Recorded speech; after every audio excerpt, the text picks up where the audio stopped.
Welcome students. Today we will discuss different types of life insurance contracts and their distinguishing features. We will begin with the term life insurances. We already know that term insurance provides temporary protection. It is called term because the coverage is for a limited time period. The period for term insurances is usually 1 year, 5 year, 10 years or 20 years. The face value is payable only if the insured dies during this period. Nothing is paid if the insured survives the term period. With respect to the term's nature as pure protection, the premium for term insurance covers protection only. And this is the reason that term insurance provides a greater amount of protection for a given dollar. That is, you pay less for greater protection as compared to other types of insurances. It is customary, however, for the term policies to include provisions relating to renewability and convertibility. Renewable term policies include a contractual provision guaranteeing the insured the right to renew the policy for a limited number of additional periods, usually of the same length as the original term period. For example, if the insured purchases a 10-year term policy at age 25 and survives this period, he or she has the option to renew the policy for an additional 10 years without having to prove insurability. The level premium for this 10-year period will be higher than that of the first 10 years because of the insured more advanced age. Convertible term policy grants the insured the option to exchange term contract for some type of permanent insurance contract without having to provide evidence of insurability. The conversion is usually effected at a policyholder's attained age, or it can be made retroactive to his or her original age. To understand this, let's suppose that the policy is bought at an age of 25. Now, the insured decided to convert the term policy into a whole life policy at age 32. And if this conversion is to be made at attained age, the premium on the whole life policy will be the same as if it had been purchased at age 32. For example, for the term policy, the individual was paying 1500, and the premium for the whole life policy at age 32 is now 4000. So he will start paying 4000 onwards after conversion. However, the policy can also be converted at the original age of 25. The premium rates on the converted policy will be those the insured would have paid if the whole life policy had originally been purchased at age 24 or 25, sorry. However, the insured will be required to pay a lump sum to the insurer that is sufficient to bring the reserve on the converted policy to the level it would have reached if originally purchased at age 25. That is, if the premium for a whole life policy of age given to be given at age 25 is 2000, and that to be given at age 32 is 4000, then this individual have to pay a lump sum of 14,000, which is 7, which is the difference between 25 and 32, and 2000, which is the premium he would have been paying if he started the policy at age 25. So he will pay 14,000 as lump sum, and now For the rest of the life, he will be paying that 2000. Whole life insurance policies. Whole life insurance policy is a permanent life insurance policy like the policies that are to come next. It is a cash value policy and it provides insurance till death. That is as long as the policyholder lives. The key feature of whole life insurance policy is that it has a level premium. Now we do understand the meaning of a level premium. It is the same constant premium to be paid for the rest of the life. The cash value in a whole life insurance policy grows at a predetermined guaranteed rate. The principal advantage of a straight whole life policy is that it provides permanent protection for permanent needs and can be continued for the entire lifetime of the insured. In addition, because it includes a cash value, it serves the dual function of protection and saving. Here, your insurance company puts part of your insurance money in a high interest bank account. With every premium payment, your cash value increases. This saving element of your policy builds up your cash value on a tax deferred basis. Tax deferred basis means that it is not being subject to tax. You can borrow from your cash value or surrender your policy to get the cash value in hand.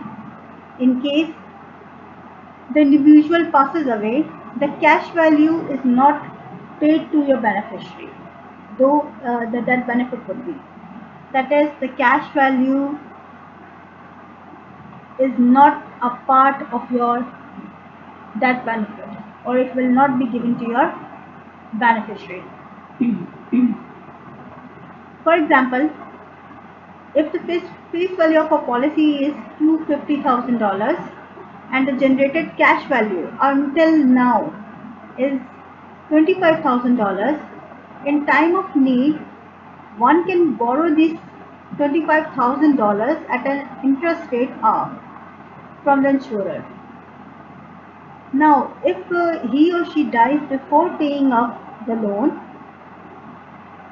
the death benefit received by his or her beneficiary would be calculated as the face value of the policy minus the amount borrowed minus the interest on the amount borrowed.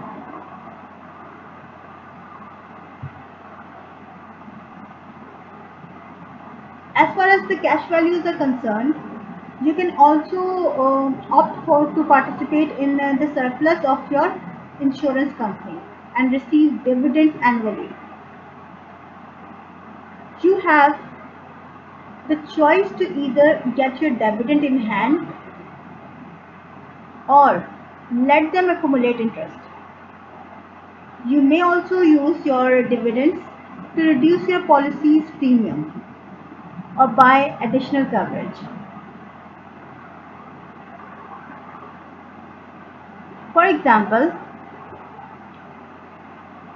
if an insurer had an income of $1 million in a year, but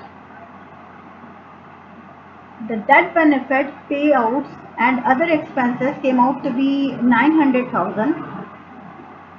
Now, if the insurer have 10,000 policy holders receiving dividends, each of these policy holders would get $10 as dividend.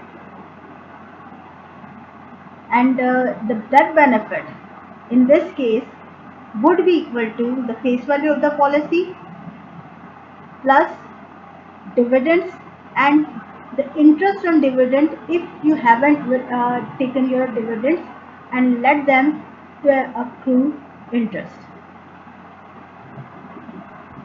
In conclusion, you practically pay premiums throughout your lifetime and make use of the cash value benefits while you are alive, and upon death, since your nominees get the death benefits. So in total, the death benefits would be equal to the face value of the policy minus any cash value borrowings you have or the policy holders plus the dividend he or she received with interest. Whole life policy is of two different variations. Straight whole life policy refers to a contract in which the premiums are payable for the entire lifetime of the insured. It is also called continuous premium whole life policy. In these type of policy, the premiums are paid for the whole life. While in a limited pay whole life policies, protection under the limited pay whole life policy extends for the whole of the life, but the premium payments are made for some shorter period of time. During the period that premiums are paid, they are sufficiently high to prepay the policy in advance.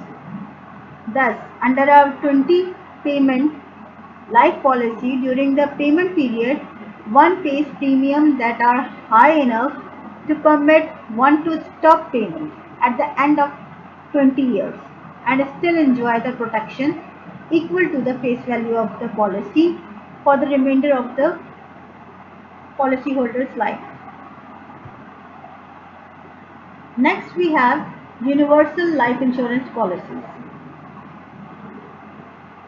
The essential feature of universal life insurance policies is that the premiums, cash value, and the level of protection can be adjusted up and down during the term of the life of the contract to meet the owner's need. This means that, for example, I have started a universal life insurance policy having a face value of 3 million. After 2-3 years, I want to reduce the face value of my policy. As I reduce the face value of my policy, my premiums as well as my cash values reduces as well.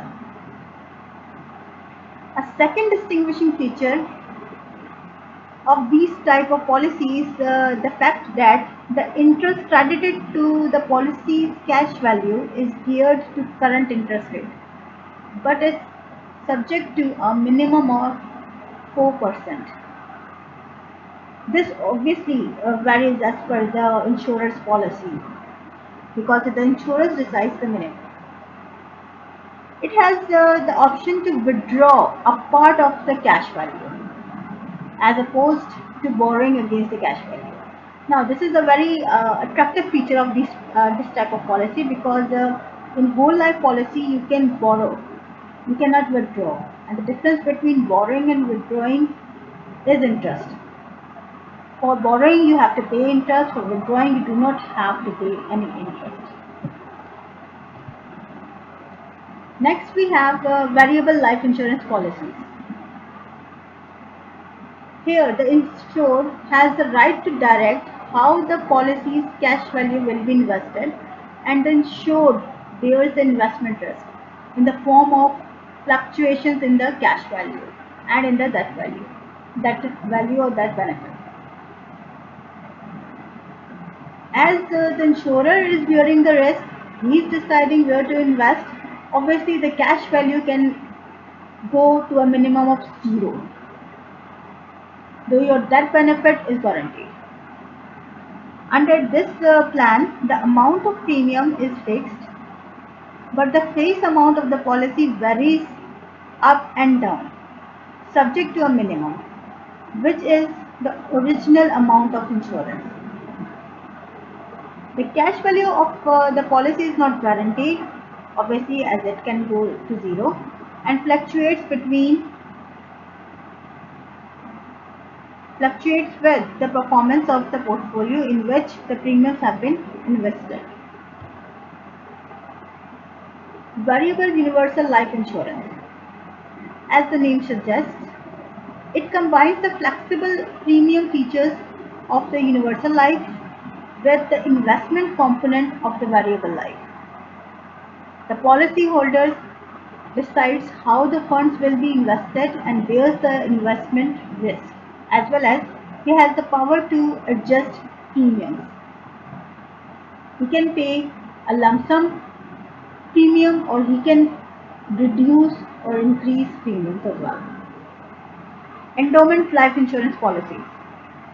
Under endowment life policies, which are issued for a period such as 10 to 20 years, the insurer promises to pay the face value of the policy if the insured dies during the policy period, but also promises to pay the face value of the policy if the insured survives until the end of the period.